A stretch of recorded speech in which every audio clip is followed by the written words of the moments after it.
BPA Bhakti Pujanati Talent of India News.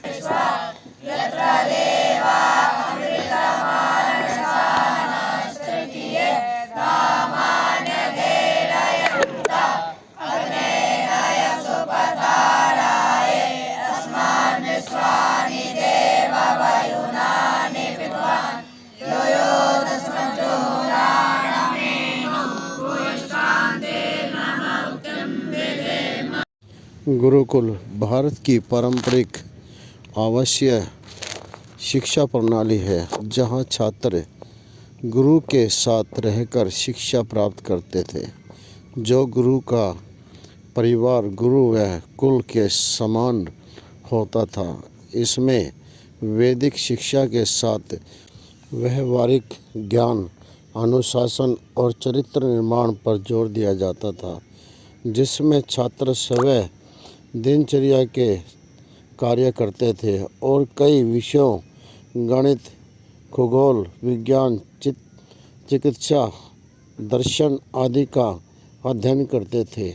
यह प्रणाली आधुनिक शिक्षा से भिन्न थी, जहाँ ज्ञान मौखिक रूप से सुनकर और अनुभव से प्राप्त होता था और इसका उद्देश्य विवेकपूर्ण, आत्म अनुशासित और ज्ञानी व्यक्ति बनाना था। जैसे चाणक्य और आर्यभट्ट इस प्रणाली से निकले थे, वहीं श्री कृष्ण, श्री राम, इन्होंने भी गुरुकुल में जाकर गुरु के परिवार के साथ मिलकर शिक्षा ग्रहण की, जिसमें गुरु हर चीज़ को बताता था, हर चीज़ को सिखाता था, चाहे वो पढ़ाई हो, यज्ञ हो या फिर उसके साथ में अस्त्र शस्त्र की विद्या। तो आज का आधुनिक दौर है, आधुनिक दौर के हिसाब से ये सब चीज़ें सामने लाई जाती हैं। तो उसी हिसाब से इसको देखते हुए दिल्ली के अंदर आज अगर देखा जाए तो बहुत ही कम गुरुकुल हैं जो गुरुकुल की शिक्षा दे रहे हैं और ऐसे में आवश्यकता है सबसे ज़्यादा गुरुकुल चलाने की। आइए जानते हैं।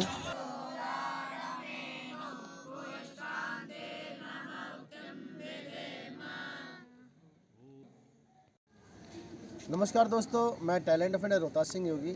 आज मैं मौजूद हूँ भगवान परशुराम गुरुकुलम में, जो हरेवली गांव में है। दिल्ली के अंदर बहुत ही कम गुरुकुल हैं और आज जो हरेवली गुरुकुल के अंदर हम पहुँचे हैं, हमारे साथ में हैं शास्त्री जी, गंगाराम शास्त्री जी, जो प्रिंसिपल रिटायर्ड भी हैं दिल्ली गवर्नमेंट से।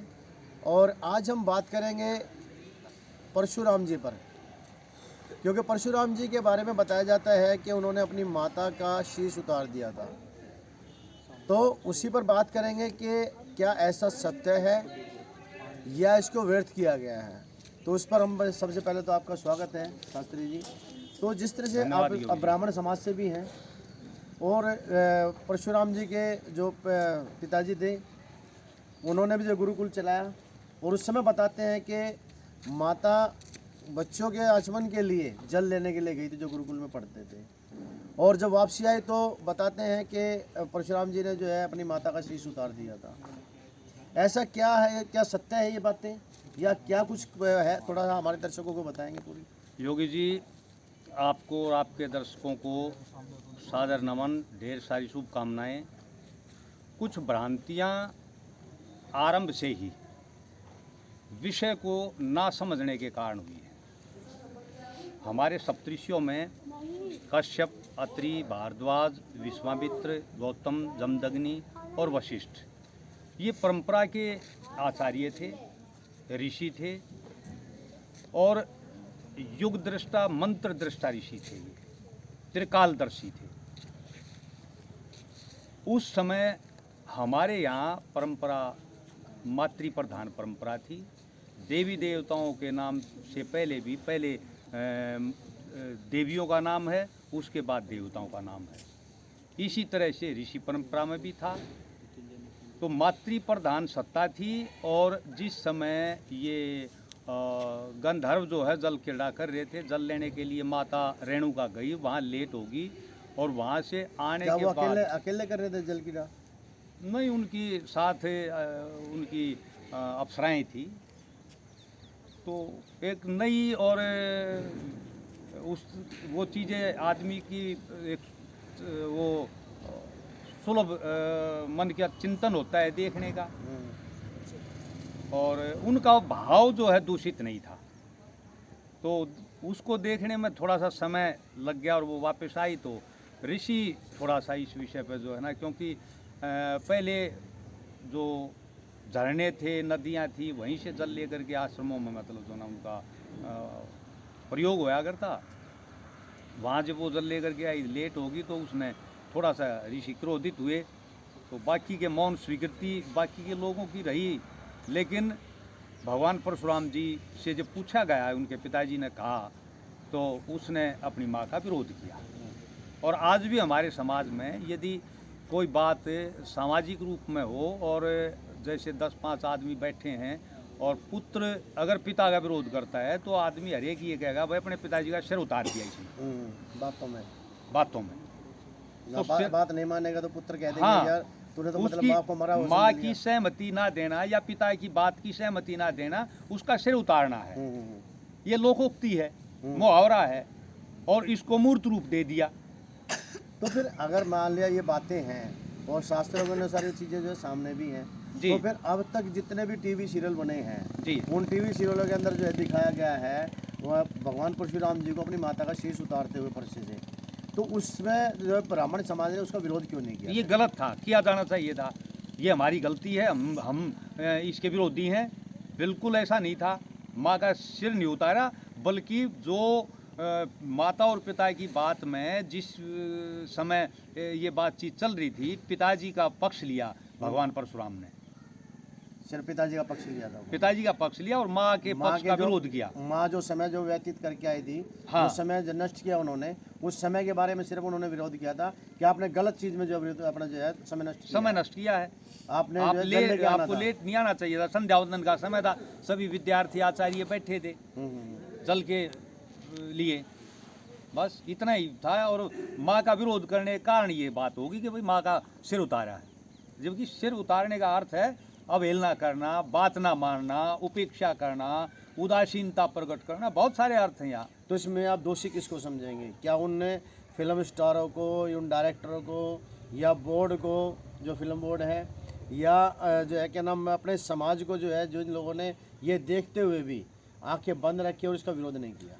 क्या है, लक्षणा में कोई चीज़ जब हम साहित्य में लिखते हैं, हनुमान की पूछ में लगन न पाई आग, लंका सगरी जल गई, गए निशाचर भाग। अब वो आग भी ना लगन पाई उसमें पूछ में, इतने मतलब जो ना सारे लंका भी जल गई, निशाचर भी भाग गए।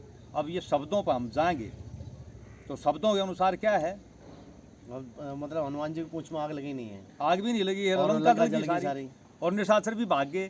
फिर वो सारा का सारा लंका कांड कहाँ से हुआ? पूरा का पूरा एक कांड रामायण का, जिसमें सारे इतने योद्धा मारे गए, इतना युद्ध होया। नहीं वो तो फिर इसमें एक चीज़ हो रहा है ना, जो इतने टीवी सीरियल बने हैं, रामायण बनी है जैसे रामानंद सागर जी की, तो उसमें दिखाया गया हनुमान जी की जो पूंछ है वो अपना बढ़ती जा रही थी, लंबी होती जा रही थी। अतिशयोक्ति का प्रयोग, उसमें जो जितना कपड़ा लपेटा जा रहा था वो फिर बाद में पूंछ को इकट्ठा कर दिया तो सारा कपड़ा वहीं उतर गया। अतिशयोक्ति का प्रयोग जो है इसमें है बहुत सारी उसमें, और जो अलंकारिक भाषा है हमारे साहित्य की, तो इनका भरपूर प्रयोग करते हैं अच्छा लगने के लिए, अच्छा लगाने के लिए, अगर रचना के लिए। अब बात अगर की जाए, शास्त्री यही बात आती है कि शास्त्र का ज्ञान देने के लिए और किसी भी चीज़ का ज्ञान देने के लिए ब्राह्मणों को सबसे आगे किया गया जी। आज भी है धर्म का ज्ञान देने जी। तो कहना सिर्फ उतना ही है कि उसका विरोध क्यों नहीं किया गया? सही स्थिति जी, तो क्यों उसका जो है क्या नाम मैं इस चीज़ को पढ़ाया सही से ढंग से नहीं गया था? सही स्थिति क्या है कि हमने धीरे धीरे क्या किया, अगर ब्राह्मण को एक जाति के रूप में अवतरित कर दिया, जबकि ब्राह्मण जाति नहीं, ब्राह्मण एक वर्ग है, और जैसे पूरा समाज हो गया, उस समाज का वर्गीकरण कर दिया। जो अध्ययन अध्यापन से जुड़ गए, एजुकेशन से जुड़े रहे, वो सारे के सारे ब्राह्मण वर्ग में आ गए। जो अक्षत्रियोचित कर्म में थे वे अक्षत्रिय हो गए, जो व्यापार में थे वो वैश्य में आ गए, और जो सेवा में चाहे वो किसी भी प्रकार की सेवा थी, वे थे, उनको इसमें आपके शूद्र वर्ण में ले लिया। अब चारों वर्ण ही मतलब जो ना, भगवान ने तो पुरुष सूक्त में ये कहा है कि जो मुख है वो ब्राह्मण है, भुजाएं जो है अक्षत्रिय हैं, उदर जो है वैश्य है, और पैर जो है वो शूद्र हैं। अब वंदना तो पैरों की गरीजा है भगवान की। इसका अर्थ भी गहरा है। पैरों की वंदना इसलिए है कि जो दस्तकार हैं, जितने भी दस्तकार परम आदरणीय हैं। और हेड का मतलब है सोचना, चिंतन करना, मनन करना, आदेश देना, और उन सब चीज़ों में वर्गीकृत करना जो जो चीज़ें होनी चाहिए। मक्खी भी बैठ जाएगी एकदम से, हाथ जागा मच्छर पे भी, बिल्कुल, तो वो आदेश करे है, तुरंत हाथ जो है अपना काम करे है। इसका मतलब क्षत्रिय जो आज भी हमारी चारों जो सरहद है चारों तरफ की उनकी रक्षा कर रहे हैं। उनने के कोई कहे है, निरंतर 24 घंटे अनवरत लगातार वो सेवा में रहते हैं। बिल्कुल बिल्कुल। इसी तरह से व्यापारी वर्ग जितना भी है, यदि वो व्यापार से देश की उन्नति करें हैं। आज चौथे नंबर पर आली भारत की या क्या नाम है, हमारी जो ये इकोनॉमी, हमारा इकोनॉमी मतलब जो है चौथे उस पर आली है। इसमें वैश्य कितना काम कर रहे हैं। और तकनीकी रूप में जो शूद्र हैं, उन्होंने कहाँ से कहाँ रख दिया, कितनी टेक्नोलॉजी बढ़ाई बहुत बढ़ा दी उनने।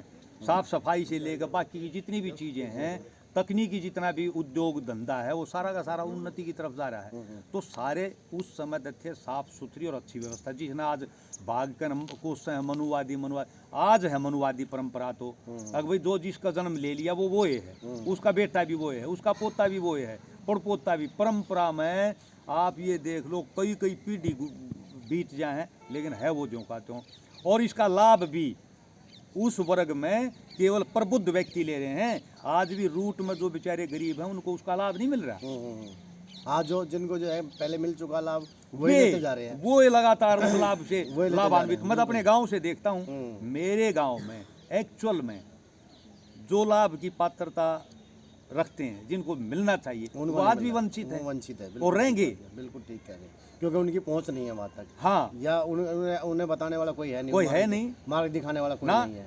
और वे उनके पास राजतंत्र है, उनके पास जो है आपका धनतंत्र है, उनके पास ज्ञान तंत्र है, बिल्कुल बिल्कुल, और उनके पास जो है सारे संचार तंत्र हैं। बिल्कुल बिल्कुल, सब चीज़ उनके पास अपने आप में अपडेट रखे हैं। थोड़ी सी अनियमितता का तिल का ताड़ बना के ने सब ने मतलब भ्रमित कर दे हैं, बिल्कुल ठीक बात है। बाकी उसका सारा फायदा वही लोग उठाते तो सही मायने में मेरा मानना ऐसा है ना। तो अम्बेडकर तो बहुत बड़ी हस्ती थी, और उन्होंने तो इतना साफ सुथरा संविधान लिखा था, लेकिन उनके संविधान का दुरुपयोग करने वाले भी उन्हीं के चंद अनुयायी हैं, सब नहीं। बिल्कुल बिल्कुल, अगर जो केवल उनके नाम से ही खा रहे हैं। अच्छा, एक चीज़ और है, एक शब्द और है जो रामायण में जो है उसमें दिया गया है। तुलसीदास जी ने बताते हैं कि भाई ढोल गवार पशु शुद्ध और नारी, ये सब ताड़न के अधिकारी। तो ये जो है क्या जाता है कि भाई ये कहते हैं भाई इनको मारो पीटो। सही स्थिति या बात वह आगी जो माँ रेणुका के बारे में कही थी, ताड़ना शब्द जो ना ताकना शब्द है। जैसे कोई आज भी बुजुर्गों को आपने कहते सुना होगा, मैं तो जब ताड़ गया था तेरी बात में, मैं तो जब तने कही ना जब ताड़ ली थी। तो ताड़ना अवलोकन करना, देखना उसकी देखभाल करो। अवलोकन करना केवल देखने तक नहीं, देखने का भी बहुत गहराई से देखने का नाम अवलोकन है। अवलोकन तो एक वैज्ञानिक, ताड़ना शब्द बड़ा वैज्ञानिक दृष्टिकोण का शब्द है। जैसे ढोर, कोई भी मान लिया पशु है, अगर आप उसका अवलोकन करते रहेंगे, खाने का, पीने का, उसकी दिनचर्या का, उसकी व्यवस्था का, बीमार ना होगा। वो अपने आप तक कह नहीं सकता। सही बात है, सही बात है। वो ढोल पहले ढोल है, तो ढोल को कितना ताड़ना है। हाँ। ये अवलोकन करना, लय बने ना। हाँ, अगर उसको सही नहीं कसा गया तो, अगर उसको उसका रख रखाव, उसकी व्यवस्था, उसकी स्थिति, तो ताड़ने का अर्थ यहाँ जो है, अगर आप पीटना शुरू कर दोगे तो छेद हो जाएगा, उल्टा सीधा वो संगीत आएगा उसमें। संगीत आएगा ही नहीं, मतलब समझ में नहीं आएगा क्या समझ बज में नहीं रहा आएगा। तो उसका अवलोकन करना, है। लय का, ताल का, उसके सब स्वरों का, वो सारी चीजें ताड़ना शब्द में ले ली। और गवार का अगर कोई मंद बुद्धि है, कोई भी मंद बुद्धि के काम पर अगर आप नजर नहीं रखोगे, चाहे घर में मंद बुद्धि हो, चाहे आपके किसी संस्था में मंद बुद्धि हो, चाहे अड़ोस पड़ोस में मंद बुद्धि हो, चालता अपना नुकसान कर दे, आपका कर ले, उसका ध्यान रखना। अवलोकन करना, उसका ताड़ते रहना चाहिए। वह ध्यान रखो, पता नहीं कि किसी चीज़ ने ठीक चीज़ ने गलत जगह रख दे, गलत ने ठीक जगह रख दे, शुद्र तोड़ दे। शुद्र शूद्र का अर्थ यहाँ जो काम करने वाला आपके अंडर कर्मचारी है, अगर एक IAS ऑफिसर है, चाहे वो किसी भी जाति वर्ग का है, अगर वो अपने अंडर काम करने वाले जो ग्रुप D के, C के जो भी एम्प्लॉई हैं, अगर वो उनके काम का अवलोकन नहीं करेगा, ताड़ना नहीं, अपने पूरे डिपार्टमेंट का अवलोकन नहीं करेगा, अर्थ उसके डिपार्टमेंट का भट्ठा बैठ जाएगा। इसी तरह से परिवार उनका का भी ध्यान मुखिया, रखना जरूरी है। परिवार का मुखिया जो है वो अपने परिवार का, या समाज के जो मुखिया हैं वे अपने समाज का, गांव के मुखिया हैं वो अपने गांव का। तो यहाँ शूद्र का अर्थ जो है ना, उन्होंने जाति विशेष में ले लिया। जाति विशेष में ले लिया। जाति विशेष नहीं है यहाँ। यहाँ जो कम समझ वाले या जो तकनीकी ज्ञान रखने वाले, जो वे व्यक्ति हैं जिनका वर्ण विभाजन में शूद्र का अर्थ जो लिया है, तो शूद्र का अर्थ ये है कि भाई वे जो वर्ण हैं, वे जो विभाग हैं, वे उनको उनका अवलोकन करें काम का। पशु का तो सुबह से शाम तक आप चारा डालोगे, पानी डालोगे, वो खा रहा है नहीं खा रहा है, कितना खा रहा है, वो दूध भी तो देगा। हाँ, या दूध पीना तो ध्यान रखना पड़ेगा। और तो वो ताड़ना शब्द जो है ना आपका अवलोकन में आ गया। और फिर नारी का कहा गया, नारी को क्या, नारी को अच्छा, अब नारी का आप एक बात बताओ, एक ही व्यक्ति एक ही टॉपिक पर एक जगह अपमानित कर दे, एक जगह सम्मानित कर दे, ये कैसे हो सकता है? शायद तुलसीदास जी ने जितना सम्मान नारियों के लिए अपनी रामायण में किया है, उसका राधे श्याम जी का एक छोटा सा पद मैं आपको बताऊं। तुलसीदास जी ने जिस समय राम अशोक वाटिका में गया और वहाँ उधर से सीता आई, दोनों एक दूसरे के आमने सामने हुए, तो लता की ओर से उसने जानकी को देखा, सामने मतलब वो नहीं हुआ राम ने, और उसने भी। तो क्या कहता है, ये पड़ा 2-3 लाइन सुनने की। अब वे सुनने के बाद कौन आदमी ये कह देगा कि भाई तुलसीदास जी जो है नारी के लिए मतलब अपमानित कर रहे हैं। वहाँ है, हे लक्ष्मण बड़ा अचंभा है, सारा उपवन झंकार उठा, छा गई सरसता कमलों में, भ्रमरों का दल गुंजार उठा। इन सुंदर शब्दों को सुन कर भाषित यह होता भ्राता है, दुंदभी बजा कर कामदेव दुनिया पर चढ़ता आता है। जिस मन ने सदा नारियों को माँ बहन बराबर समझा है, उस मन की आज दशा ये क्यों होता मुझे बड़ा अचंभा है। जिन कानों ने उपदेश सुने उनके अब ढंग निराले हैं, जो नैन लचीले रहे सदा वे किसे देखने वाले हैं। अब श्रृंगार सौंदर्य की सीता के लिए, अब जिस मन ने सदा नारियों को माँ बहन बराबर समझा है, आज ये मन ऐसा क्या विचलित वो हो रहा है? परमात्मा का की लीला दिखा रहे हैं तुलसीदास जी। राधे श्याम जी ने बहुत सुंदर रूप में उसका रूपांतरण कराया है अवधी भाषा से हिंदी भाषा में, और नवदा भक्ति का उपदेश दिया सबरी को। सबरी के साथ बेर खाने वाले मिलकर जूठे, जो सबरी के साथ एक शूद्र जाति से थी सबरी, उनके साथ बेर खा रहे हैं। तो वो भी झूठे। तो तुलसीदास जी ने कितना सुंदर नवदा भक्ति का उपदेश करा वहाँ। जो इस तरह की विचारधारा के तुलसीदास जी, तो नारी के लिए मतलब जो ना ताड़ना पिटाई करने के लिए कह देंगे या प्रताड़ना के लिए कह देंगे। वहाँ केवल सहभागिता है ना जीवन में एक दूसरे के पूरक हैं पति और पत्नी। इसलिए उसके सुख का, दुख का, लाभ का, हानि का, जय का, पराजय का सब दायित्व भी पुरुष को उठाने हैं। वहाँ उसका अवलोकन करना, ताड़ते रहना, इसको कोई कष्ट ना हो जाए। अच्छा, आपके जो गुरुकुल है, इस गुरुकुल में भी सभी जातियों के बच्चे हैं? सभी वर्ग के बच्चे हैं। कौन कौन से वर्ग के बच्चे अभी हैं? इनमें ओबीसी भी है, एससी भी हैं और ब्राह्मण वर्ग के भी हैं, माइनॉरिटी के भी हैं एक दो। तो यहाँ जाति विशेष से कोई सरोकार नहीं है। जो बच्चा आ गया यहाँ, वही हमारे ऋषियों की परंपरा है। जो यहाँ आ गया तो वो एक ही वर्ग का है।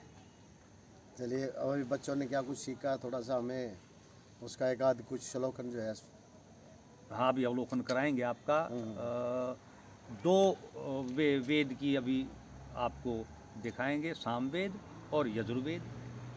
और बाकी के तो ये हमारा आदर्श संस्कृत विद्यापीठ है, दिल्ली सरकार से 95% गवर्नमेंट एडेड है। और वर्तमान में जो है ना, उसके बच्चे भी यहाँ बैठे हैं। तो दोनों तरह के आपके वेद के अलग हैं और वे अपने जो पारंपरिक रूप में जो संस्कृत विद्यालय का पठन पाठन हो रहा है उसके अलग हैं। लेकिन इसमें एक विशेष अनुरोध है मेरा, और आप इस पर थोड़ा सा काम भी करो। सरकार ने बहुत ज़्यादा ज़रूरत है आज संस्कृत के ये जो पारंपरिक गुरुकुल परंपरा हैं उनको दोबारा पुनर्जीवित करने की। आज की स्थिति ये है, दिल्ली में केवल 6 विद्यापीठ हैं। पहले कितने हुआ करते थे? पहले 14 थे और उससे पहले और भी ज़्यादा थे। ये एक्ट 1971 में मानव संसाधन विकास मंत्रालय के द्वारा इनको आर्टिकल 29 और 30 के तत्वावधान में मदरसे और ये संस्कृत पाठशाला, वैदिक पाठशालाएँ, ये एक ही नियम के तहत जो है ना भाषाई अल्पसंख्यक के रूप में रखी गई थी। लेकिन इस पर कोई और धारा लगा करके आगे बढ़ने का अवसर इनसे छीन लिया संस्कृत विद्यालयों के लिए। और मदरसे, आज मदरसे 1000 प्लस हैं दिल्ली में। मदरसे बढ़ते जा रहे हैं, 1000 प्लस हैं। हम ये नहीं कहते बढ़ो अपना, लेकिन अपने लेकिन कम से कम जो भारतीय परंपरा के आज नीचे से लेकर ऊपर तक भारतीय जनता पार्टी है। हाँ, बिल्कुल ठीक बात है। अब तो कोई किंतु परंतु की गुंजाइश तो है नहीं, तकरीबन सभी राज्यों में। और फिर दिल्ली की बात है ना, हम तो दिल्ली में बैठे हैं। आज ये बताओ, पिछले सरकारें जितनी भी थी 1998 में, ये बड़ा विचारणीय विषय है, 1998 में डॉक्टर हर्षवर्धन जी ने और साहब सिंह वर्मा जी मुख्यमंत्री थे, उनके टाइम में संस्कृत विद्यालयों की मान्यता हुई थी, दरियागंज और ये हरियावली विद्यापीठ। उसके बाद 98 से लेकर 27 साल से किसी भी सरकार ने किसी नए संस्कृत विद्यालय को मान्यता नहीं दी है। कैसे भरण पोषण होगा भारतीय संस्कृति का? लेकिन जब मोदी जी जो है कहते हैं कि भाई हम अपनी संस्कृति को लेकर आएंगे और इन चीज़ों को बढ़ावा देंगे, तो क्या गौ माता को जो है राष्ट्रीय माता घोषित करेंगे, तो क्या कारण है कि जो है, क्या लगता है कि मतलब ये करने के विचार नहीं है? उनके अंदर बहुत जज्बा है भारतीय संस्कृति के प्रति, संस्कृत के प्रति। लेकिन रूट पर जो काम होना चाहिए, रूट पर जो अधिकारी हैं उनके ऊपर एक स्पेशल सर्कुलर बना करके उनको देना चाहिए और इस पर जो संस्कृत विद्यालयों पर काम करना चाहिए, इनकी समस्याओं पर काम करना चाहिए। फिर नए संस्कृत विद्यालयों के लिए जो आवेदन आए उनको मान्यता दी जानी चाहिए, अनुदान दिया जाना चाहिए। कोई बाई चांस उत्साहित होकर संस्कृत विद्यालयों के लिए मान्यता के लिए आवेदन करता, मान्यता नहीं देते। अधिकारी 1973 का एक्ट लगाने लग गया, उन्हें पता ही नहीं। अब 73 के एक्ट में तो एक भी संस्कृत विद्यालय को मान्यता नहीं मिलेगी, क्योंकि वो तो पब्लिक स्कूलों के लिए है। 71 के तहत, 71 में साफ सुथरा एक्ट है संस्कृत विद्यालयों के लिए। इतने बच्चे होने चाहिए, इस तरह के इंफ्रास्ट्रक्चर होना चाहिए, क्योंकि इसको तो जीवित रखना है ना। वैदिक जो परंपराएं हैं, वैदिक परंपराएं तो तभी तो जीवित रहेंगी जब वेद जीवित होगा। तो क्या लगता है कि भाई जो है इस समय जो मंत्री बैठे हैं या सरकार जो बैठी हुई है वो करने के मूड में नहीं है? नहीं, आज तक तो किसी भी रूप में दिल्ली गवर्नमेंट ने आदेश दिया नहीं है शिक्षा विभाग को कि इन विद्यालयों के बारे में तुरंत विचार किया जाए, निर्णय लिया जाए। बल्कि जितने भी इंस्पेक्शन हमने देखे हैं, इंस्पेक्शन पर अधिकारियों को ये नहीं पता कि भाई आपने वो इंस्पेक्शन करना है, वो तो ये 73 पॉइंट ले गाँव है पब्लिक स्कूलों वाले, उनको ये ज्ञान ही नहीं है कि 1971 में मानव संसाधन विकास मंत्रालय ने संस्कृत विद्यालयों के लिए नियमावली बनाई थी और उसी नियमावली से ये विद्यालय चल रहे हैं वर्तमान में। तो और इसके लिए क्या कभी कोर्ट का भी दरवाजा खटखटाया है? कोर्ट में गए? कोई वहाँ से कोई वो संतुष्टि भरा कोई जवाब नहीं, कोर्ट में जो है तारीख पर तारीख मिलती रही। कोर्ट पे कई साल तक मुकदमे आज भी लंबित है। अब वहाँ ये अपने वकीला अड़ा के खड़े कर दे हैं। और सनी देओल वाली बात है, तारीख पे तारीख मिलती बस रहती है। नहीं, दिल्ली गवर्नमेंट अपना मतलब जो पहले थी केजरीवाल सरकार में कई कई वकील जाया करते। तो अब क्या लगता है दिल्ली सरकार कुछ कर पाएगी अब इस समय जो है, क्योंकि रेखा देखो जी, भारतीय जनता पार्टी सरकार जब ये कर देंगे हम उस समय इनको साधुवाद देंगे, धन्यवाद देंगे। आज तक नहीं किया है।